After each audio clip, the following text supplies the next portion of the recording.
Hello, what's up guys? Welcome back to another video, and in this video we're gonna going through how to compress drums. So without further ado, let's just jump right into it. First of all, I'm gonna load up the kick.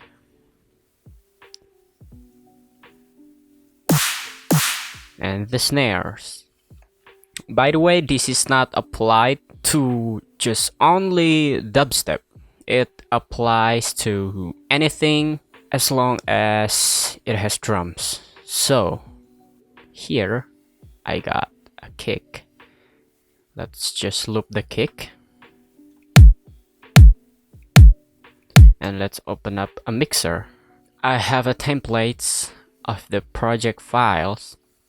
Here is kick and snares. So we're gonna assign the kick to the kick and snare to the snare.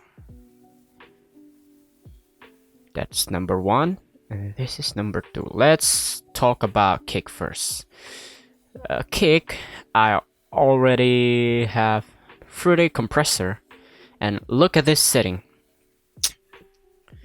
So the threshold is basically when the compressor will affect the kick.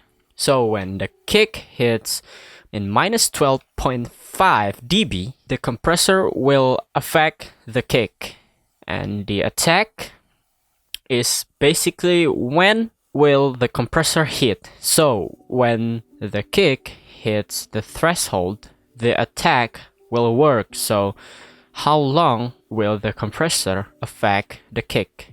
When the threshold is reached.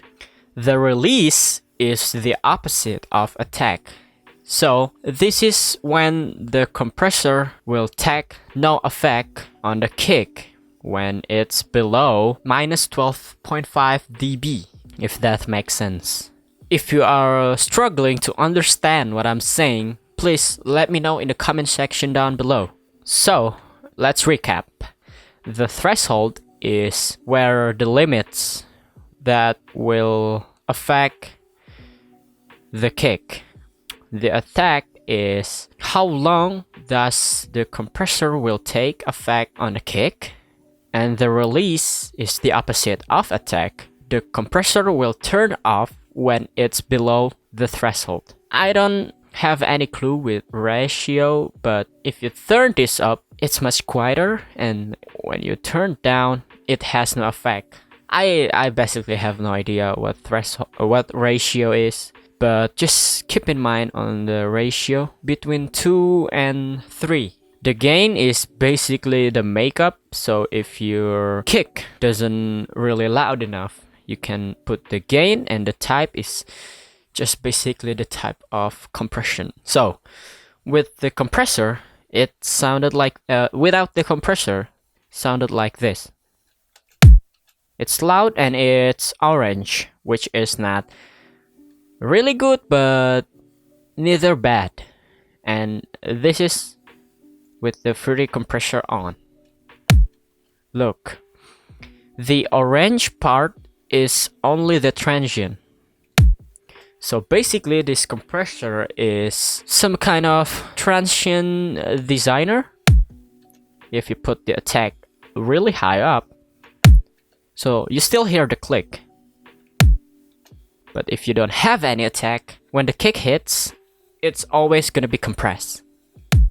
Like that. But when you have no attack, I feel like it's missing some punch, some transient, some click on your drums. So just make sure to put it not too much, but not too low. Somewhere between like 30, like that, or maybe just 50 milliseconds. I think this is enough, so let's move on to the snare. It's basically the same, but I have a release longer because I want the compressor to affect the snares a little bit longer. It has no punch, but when you turn it up a little bit, look at the orange part. Right there, that's... So basically, as you can see here, The orange part is the attack, and the green part is where everything is compressed. If you know what I mean. So the longer your attack, the longer the compressor will affect the snares. Just like that. But the faster the attack, the faster the compressor will affect the snare. And I think that's it. This is just gonna be a quick tutorial on how to compress drums. If you have any question, or is there any part that you don't understand, just ask me in the comment section down below. You can follow me on other social media, link in the description down below. Also, if you have suggestion on future video and tutorial or anything, just leave in the comment section down below or tweet me out. Okay, and I think that's it.